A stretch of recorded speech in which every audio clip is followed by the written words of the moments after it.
Yes. Hey, what's going on, guys? We are attempting to do Part Shop Max powered by Max PBM solid diff bushings. We're not doing the subframe bushings for now because I mean they are needed, but they don't need to be replaced ASAP, or her diff bushings are broken bad. Not as bad as yours, but I did yeah, figs sure. on my car, the polyurethane ones, and they were great. But we do want to try solid. That way, with her car, we just don't need to touch it. We got the bushings in the freezer this morning. We didn't do it last night. I don't think it will matter that much because they're not as soft, but we'll see. We're gonna attempt to take this bad boy out and do this.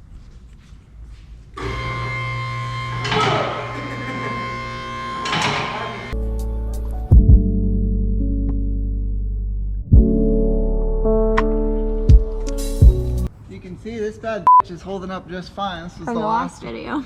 Last one we did. So, you want to see? We haven't cut it yet.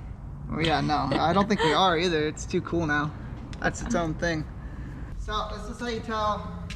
It's a couple ways to tell if your diff bushings have gone bad. And Cool. all of these is300s at this point in 2021, if you have one, and you don't just grandma drive it, and you haven't done these are always going to be bad in these cars. The biggest thing with these cars is the bushings. And so another way to tell is when you let your clutch out real aggressively, or you do a clutch kick, or you do anything and the wheels hop, it's because these diffs, the bushings, your wheels hop really bad, like really bad. And that can cause, it's never happened on anybody's cars I've seen, but it can cause you to break your axles. It's really hard on all your like it's really not good for it. It's terrible for your diff, so you should probably replace them. It also makes the rear end feel a lot smoother and more linear and consistent. There's a weird thing with soft and solid mounts. Don't worry about that. People are just really sensitive. If you have one of these cars and it's a cool car and you use it, you're not gonna care. That's why they make subs. So we're gonna pull the exhaust. To pull the exhaust, we gotta pull this stupid Yeah, we do have to pull that out. brace thing that we dread every time because we need to make one or get a new one, because this car was Stant's car and it's completely shaved off and it doesn't line up. So gotta pull the exhaust, which is always a pleasure on this car. We got to pull the axles off, right here, the bolts. There's ways to do that. We're hopefully gonna get lucky today and they all work. Got to pull the subframe up and out of the way. Sorry, the sway bar. I'm gonna pull these mounts right here, move it up out of the way, or just pull it off, and then pull these. And then the diff comes out, and then we'll show you what we're doing then. But we gotta get there first. So let's do that. So I kind of showed you what to do. You should kind of try and do it. Before you do everything, you should probably lube every single bolt, because these cars are. Most cars are factory Loctited, and The sparkles though. Do that you again. see that Hot Boy heat paint? No, you wiped it in this Oh yeah. sparkle. If you know what you're doing when you're taking the bushings out, the biggest pain in the ass is just getting all the factory shit off of the diff. We're gonna do that. Hopefully only take us an hour or so, because this one's never been apart, so that's why it's gonna be a pain in the ass. After it's been apart, it's pretty easy. But we'll give it the old college try, and then we're gonna try and get this done. We're getting the axle bolts out, exhaust is out, under brace is out.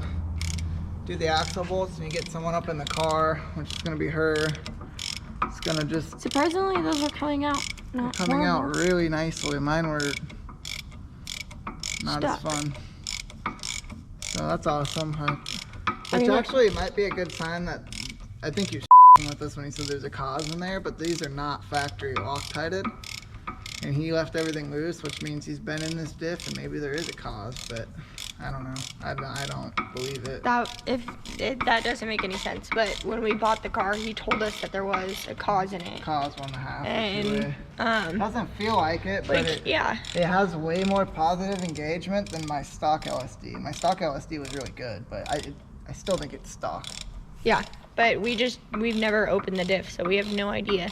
We're not gonna open it today. It's gonna still be a mystery, but eventually we will. Like, Maybe. But yeah, and I mean the guy that had the car before, we've talked to him too. When it was in Nevada, right? I don't know. Wherever it was, we've talked to him and he said that there was. So. There was I don't a know. lot of parts on this car that are Not there anymore, but we'll see.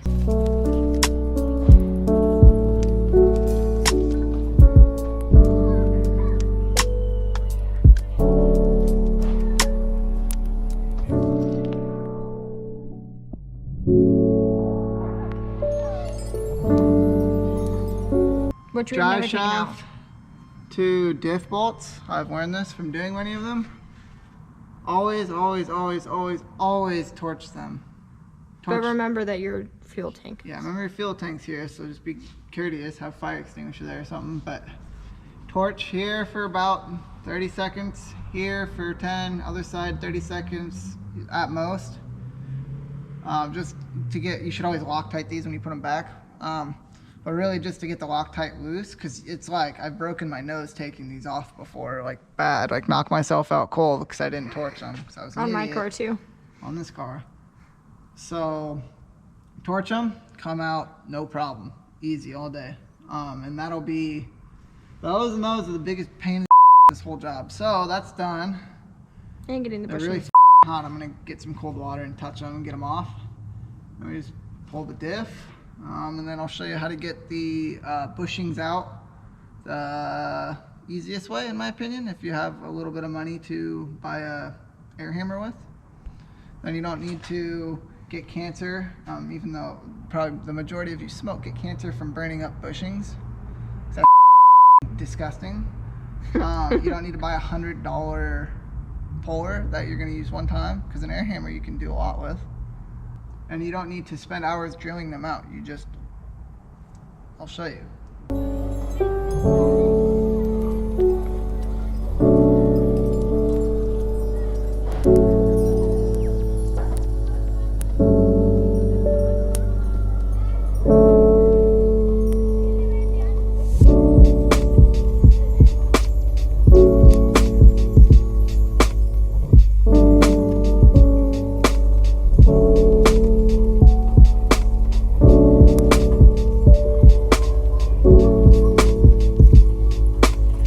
What they don't tell you is, there are better ways to do this, but spare tire compartment right here with the ratchet on here, you can get like half a turn and then you're stuck. And these are usually in there. And when you go to put these bushings in, it's kind of a pain in the ass. So what a lot of times you can do is you can just put the bolt through and then pull them through with the diff. Right? Or you It's the same normally as the would drop bolt. the subframe, right? And Sometimes, but what I've done on both cars, you just get a handy dandy big pry bar, or you could air hammer it with that handy dandy air hammer you're about to buy after watching this. And you just cave this in a few inches all around so you got clearance. Otherwise you're gonna have a bad time. If you put stuff in there too, you could bend it back. It's not. Yeah, I mean, it's not a big deal. You could just move the thing forward, but it's just, that's a pain in the ass. So you just want to make some room just for this side. This side's totally fine, the right side, but the left side with the vertical bolts are kind of a pain in the ass, and I literally forgot about that until just now. So do that. If you're doing PVM solid things, it's probably a drift car anyways, so, you know. Yeah.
got food.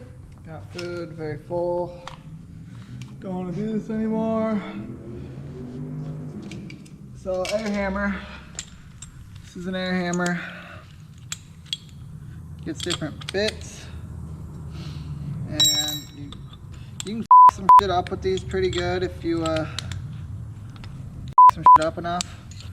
You pretty much just cut into there, and then you're gonna kind of clock it sideways, and you're gonna push, and this thing goes, and it just pushes it right out if you get it on the metal collar on the sides. Same with the subframe bushings. Try not to go crazy. Try and be very consistent. You'll watch me f it up a few times because it nicks the hell out of the casing. So after you're done, you kind of want to maybe sand it out just a touch. If it's gnarly, other than that, it's pretty foolproof. It doesn't stink. It's just really loud. So Headphones. yeah, headphones. But we also did not show this. Yeah, that's the worst ones I've ever seen. Pull it out. I can't. We didn't even We haven't touched it. touch it. It literally came out. That's crazy. So that one should be easy. That's crazy. Yeah. Can I just leave this out at this point? I don't care.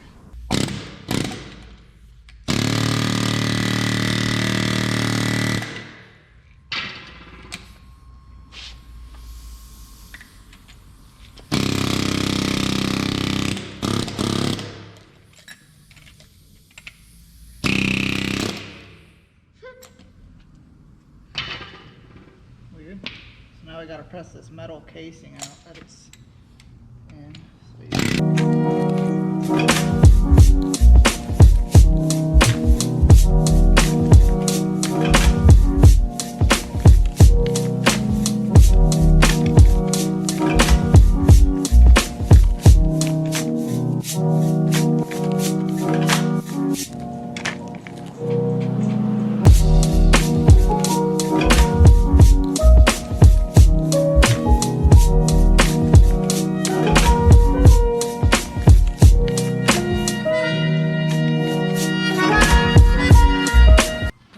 They're done. A little gnarly, but they'll stand out. No problem. Cool. Shit.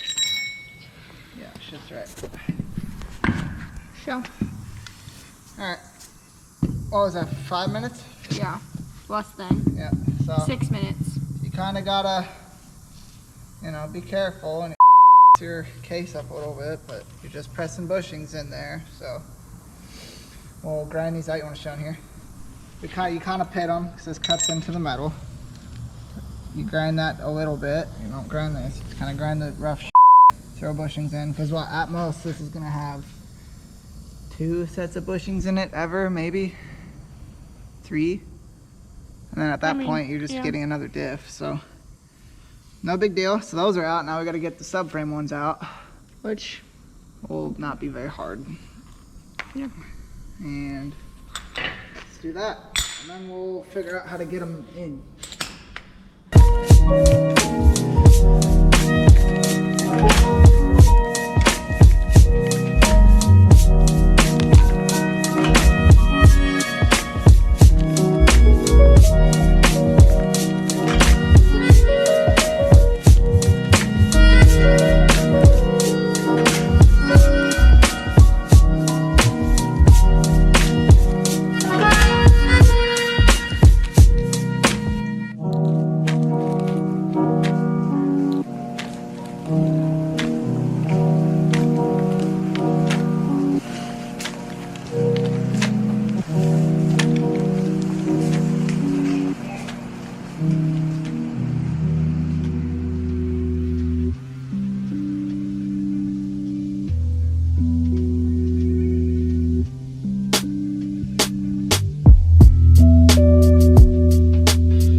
Kind of confused with the orientation of the diff bushing. So PVM doesn't send you any instructions, which I mean, you can find them, and there's other solid diff bushings you can look up, and it's pretty, it's actually weird because my figs ones, I swear that the indent is out. These solid ones, the indent goes towards the diff. If here, show them what I'm talking about. This guy, so that these sit in more. Because with this like this, they stick out half an inch, and they should be in there more. So solid PVM ones do this. I've seen other companies where it's the other way around, which, so.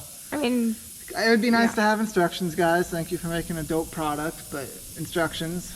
So we hopped onto the PVM Instagram and checked it out, but like just some instructions so I can go like that would be very helpful. So now we gotta flip these, and then we're gonna go back together with this portion of it, and your little new trick that he figured out. Yeah, so that like if you're kind of like sketchy about the threads, like it's a 12 Allen, you put a 12 wrench over it. I think we're in, but we'll leave It looks in. that guy a little loose.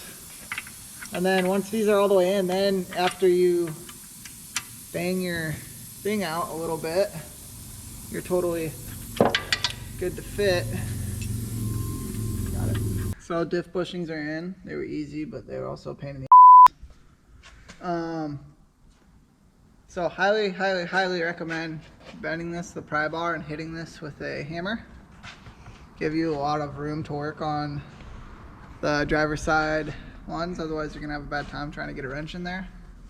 If you don't want to do that, pull those front ones. Pull the whole thing out. Yeah, pull it out and walk it, but I don't recommend that. This is serviceable, no one sees it. Let's see here. Loctite your axles. What else did we learn today? These go Start in with these first. this way. The little slot goes towards the diff. Yeah, they stick out about 1/4 inch. Let's see, what else? What are your general thoughts on them? I like them. I mean, I'm curious to see how they haven't drive. seen how they work yet. Yeah. Might tell us But we need install something. wise, they were super easy. Yeah, they're super easy. And then none of this has been out from us. Someone else has taken it out, so it might be more difficult for you. These are solid, so be careful when you're torquing them or you pull the threads out of your diff. If you pull the threads out of your diff, try and find a longer bolt. It worked for us. What else? What else? That's probably about it. We didn't end up going with the plate here, just thinking about it. You don't use that plate because it won't center, but we did use this plate. This little bit of deflection isn't going to kill you. I don't think it's really going to deflect because there's metal in this washer, but it evenly grabs this. But in the illustration, this isn't there. Yeah. It doesn't affect spacing or anything, and I think it just cups it better. So we left that on just because it just seemed like the smart thing to do. But it's pretty simple. Yeah. When you go to take your diff bushings out, invest or rent or have a friend with an air hammer with the We went over straight cut one We're gonna and then repeat the 3-tooth one. You just put it right in the corner, you cut it into the metal, and you just drive it. Drives it right out. No problem. No stinky bushings, no anything. Grind the surface that you nicked because you will nick it. Try not to, but you will. Other than that, it's pretty straightforward. If you really want to, get a bin. Get one of those divider bins. You'll use it every time you have a job. We use these at work. Because now you can't lose any of your These are the bits for the air hammer. You want this one? And this one. This one's pretty much the money one. Other than that, I don't really have anything. Lube everything. Yeah, use never sees. Heat when necessary. Yeah, always heat these axle bolts up. But be careful because your fuel tank. Yeah, you're good, but heat these up, get the Loctite off of them, and they will come out like butter, and you will not break your nose. That's fine. Other than that, pretty straightforward. I think you guys got the gist of it. Sorry, not very enthusiastic. It's like 6 o'clock. We got here at like 1. Would've went no problem, but we kind of were just stinking off. Okay, so this is the quick bolt tutorial. These are 19s. Front bolts are 19s. Rear bolts are 12 millimeter, not this one. This one's our replacement. Yeah. These are 12 millimeter hex, so pretty big. what's it called? Yeah, use a big breaker bar to get them out. Don't use a big breaker bar to put them back in. Yeah. Let's see. Let's go see what size these are. So the axle bolts are an 8mm hex. The rears are a 12mm. Always freeze your bushings. It made it a lot easier for us. They slid right in. The thick boys go on the top, since they don't show you very well. The thin boys go on the bottom. And then the plate, here, let me see. The indent side, as you can see, the diff is indented in there. That's what you need on these Part Shop Max ones. And so this will be flush, right? If you have to get a replacement bolt, always use a freaking washer. Typically it's like a 19 is the head. It can differ, but it's typically a 19. Other than that, that's about it. We didn't change diff fluid this time, but I would recommend it since you're in there. I'd recommend doing your subframe too since you're in there, but We just did it this time. yeah, it's not really a big deal. Other than that, pretty straightforward. Don't feel unconfident. Power move though. Dent the out of this, because otherwise you're gonna be like, what the hell? Like it just doesn't line up. So other than that, you're gonna need a 12 and a 14. Take all the little shit off, the sway bar end links, and like the sway bar actual mounts. Exhausts are 14s, I believe. All right, well, you guys got the gist. Pretty simple. Hope this helped. Again, it's gonna be a little all over the place, but if I wanted a video, I think I gave enough information from someone that did it confusingly for someone to do it with confidence, because you saw our and putting things in backwards, and this is the hardest way you can do it, and it was the easiest job we've ever done on this car. Yeah. So all right, so that's a wrap. Thank you guys for watching. We appreciate your viewing. Like, comment, subscribe. We will do a drift test and a driving test and a whole review on these, just in case you want that. We'll be drifting hopefully next week in this car. So Yeah, so we'll find out for sure if our stuff's gonna hold up. I haven't seen any is300 too many solid just diff bushing videos, so hopefully this gives you an idea. Thanks for watching. Peace.